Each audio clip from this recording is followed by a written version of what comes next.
suis assis dans l'avion, dans un vol de 2 heures, et c'était même pas ma place, et le mec qui était à côté de moi, je lui ai pitché ma boîte, et à la fin du vol, il m'a donné 300 000 euros.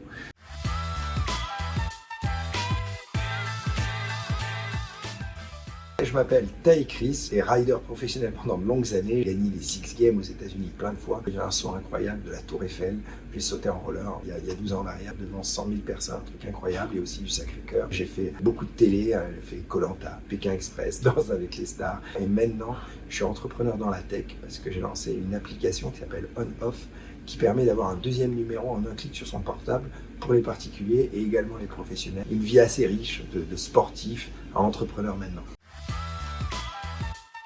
Sur les conférences, mon domaine d'intervention couvre beaucoup de points, aussi bien techniques dans l'entrepreneuriat, émotionnels, philosophiques, sur l'éducation et aussi avec quelques images et côté sportif, évidemment, avec tous les records que j'ai pu faire. Mais finalement, je commence mon intervention où je parle de mon éducation parce que j'ai jamais été à l'école. Je suis pas du tout contre l'école, mais mes parents m'ont enseigné une façon de voir la vie sans aucune barrière. Après, je montre tout l'aspect un peu rider avec le creux de la vague, les accidents et comment on fait quand on est au fond du gouffre et qu'il faut se réinventer. Et je montre comment j'ai monté l'événement de la Tour Eiffel. On me fermait la porte, je rentrais par la fenêtre avec un sourire et de nouvelles idées et comment, avec de la passion, j'arrivais à embarquer les gens à bord de mon train pour obtenir des choses incroyables de leur part. Et je finis cette conférence sur l'aspect entrepreneuriat, comment il faut faire pour se réinventer sur un lit d'hôpital sans rien connaître. Le fait d'être tellement passionné, j'ai réussi à obtenir les autorisations de sauter de la Tour Eiffel. Et une autorisation comme ça n'arrivera plus jamais dans l'histoire.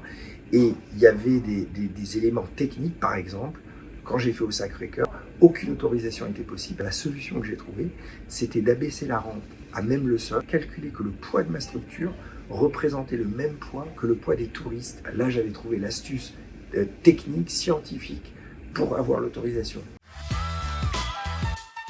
Donc j'ai une checklist énorme de créer une école pour les enfants, d'aller dans l'espace, écrire une série de Netflix, finir de la produire et la faire, ma boîte On-Off et en faire une $1 billion compagnie et peut-être même faire d'autres corps. Et je regrette même d'avoir pas assez de temps dans cette vie pour être chanteur, acteur, musicien, écrivain.